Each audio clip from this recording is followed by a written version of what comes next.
Assalamualaikum. Waalaikumsalam. Monggo Bu, silakan duduk. Iya, terima kasih.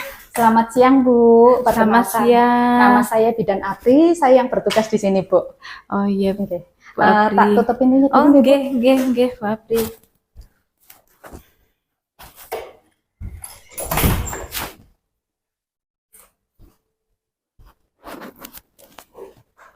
Mohon maaf, dengan Ibu siapa nggih? Saya Ibu Rima, Bu Bu Rima. Apri. Oke, tak catat ya Bu ya. Bu, datang kemari, ada yang bisa saya bantu Bu?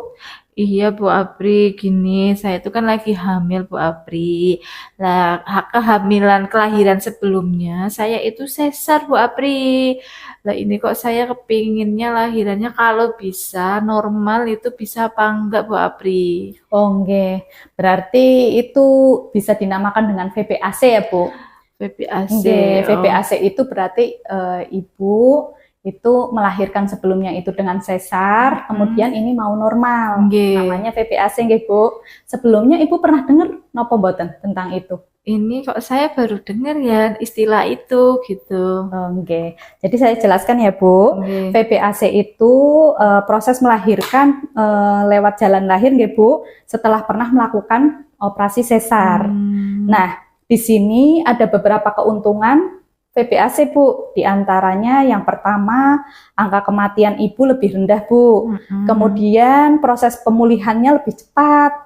Kemudian juga bisa menurunkan resiko komplikasi operasi. Lalu juga menurunkan resiko dampak buruk kehamilan berikutnya. Ada juga rendahnya tingkat kejadian trombosis vena Bu, bisa itu. Oh gitu. Nggih, kayak kados niku Bu. Terus tingkat yang mempengaruhi biar saya itu bisa berhasil untuk melahirkan normal itu apa aja ya Bu? Oh iya, jadi VBAC itu ada beberapa faktor yang mempengaruhi biar bisa berhasil ya Bu ya. Di antaranya yang pertama Bu, riwayat persalinan normal sebelum sesar bisa, nggih. Jadi misalkan nih ini ibu anak ketiga, kemudian yang pertama ibu normal, yang kedua sesar, yang ini mau normal lagi gitu, bisa. Kemudian jumlah anak lebih dari 2, bisa Bu nggih. Kemudian bisa berat janin, itu pengaruh juga nggih. Kemudian usia ibu Bu. Usia ibu itu berarti bisa jadi maksudnya tidak resiko tinggi nggih Bu. Misalnya tidak lebih dari 35 tahun nggih, atau tidak kurang dari 20 tahun. Kemudian ada IMT ibu. Nah, obesitas atau kegemukan ya Bu, itu memiliki keberhasilan VBAC itu kecil.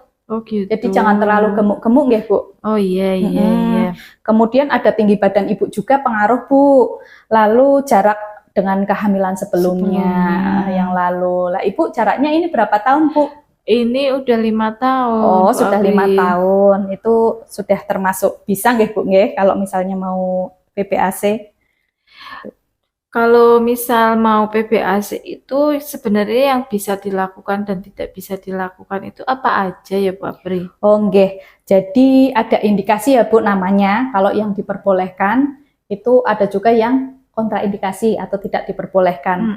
Lah yang diperbolehkan itu contohnya itu yang pertama tulang panggul itu berukuran cukup besar Bu. Jadi kalau seperti Ibu kemungkinan bisa nggih. Kemudian ukuran atau berat badan bayi normal. Tidak terlalu besar. Jadi kalau misalnya bayi besar kemungkinan sulit Bu. Lalu posisi bayi di dalam kandungan normal, yaitu kepala berada di bagian bawah. Kalau misalnya kayak sungsang gitu susah Bu. Terus garis sayatan operasi yang sebelumnya itu Bu letaknya rendah dan arahnya melintang atau horizontal Bu. Itu bisa. Kemudian hanya mengandung satu bayi, berarti nggak kembar ya Bu ya, nggak boleh kembar, serta hanya pernah 1 kali operasi sesar sebelumnya dan bukan dengan sayatan vertikal Bu. Lalu ada juga tidak memiliki kondisi kronis Bu, yang dapat membuat proses melahirkan secara normal beresiko, seperti misalnya plasentanya atau ari-arinya itu di bawah, kemudian atau fibroid ya Bu ya. Kemudian belum pernah operasi berat pada rahim, bisa seperti miomektomi untuk mengangkat tumor rahim jinak gitu Bu. Kemudian belum pernah mengalami rahim robek. di kehamilan gitu. sebelumnya itu. Berarti bisa kalau misalnya seperti itu. Lah terus kalau misalnya yang tidak diperbolehkan ya Bu, di antaranya ada memiliki berat badan berlebihan atau obesitas, Obesitas, betul. Kemudian berusia lebih dari 40 tahun Bu, berarti nggak 35 aja ya Bu ya, 40 yang nggak boleh ya. Kemudian bobot bayi di dalam kandungan mencapai lebih dari 4 kilo. Nah itu juga susah ya Bu ya kalau misalnya VPAC. Kemudian usia kehamilan melampaui 40 minggu. Jadi lebih bulan ya Bu, itu nggak boleh juga ya Bu. Karena beresiko sekali. Kemudian kehamilan sekarang dan sebelumnya berjarak kurang dari 18 bulan. Kalau ibu kan 5 tahun 5 tadi. tahun, Kalau 5 tahun boleh Bu, enggak apa-apa. Gitu.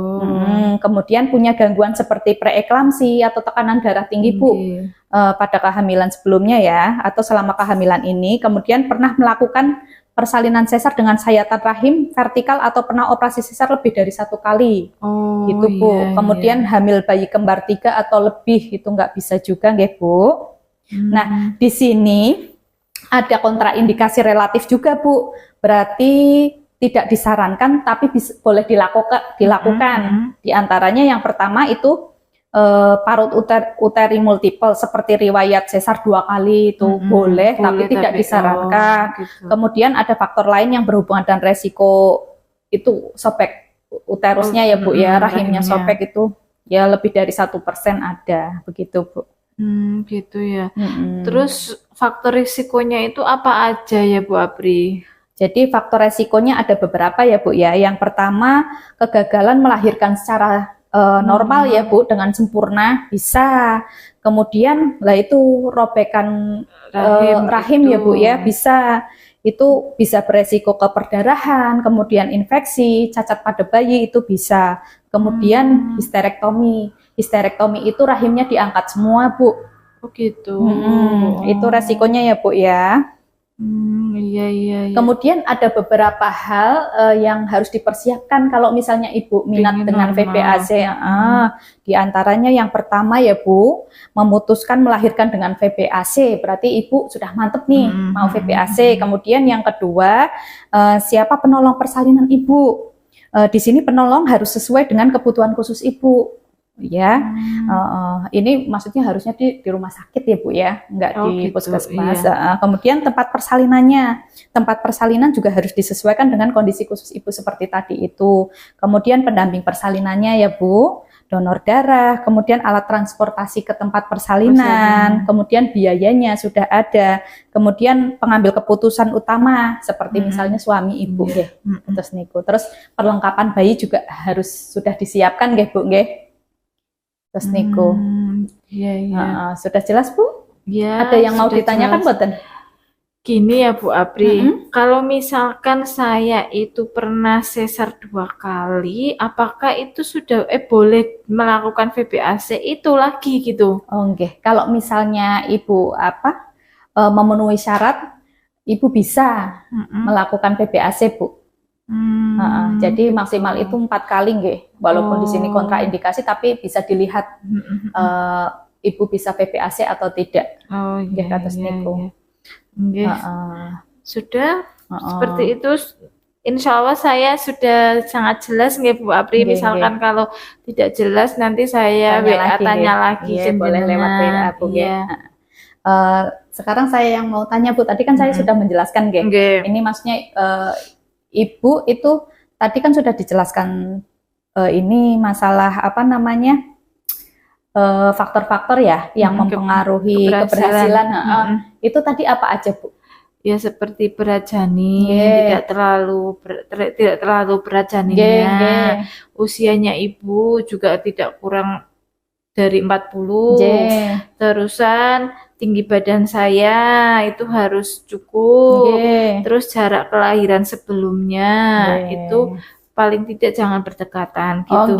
Leres. Seperti itu ya Bu, berarti Ibu sudah jelas dengan informasi yang saya berikan Bu. Iya Bu Apri, terima kasih Bu Apri. Saya pamit dulu. Matur nuwun Bu, sudah berkunjung.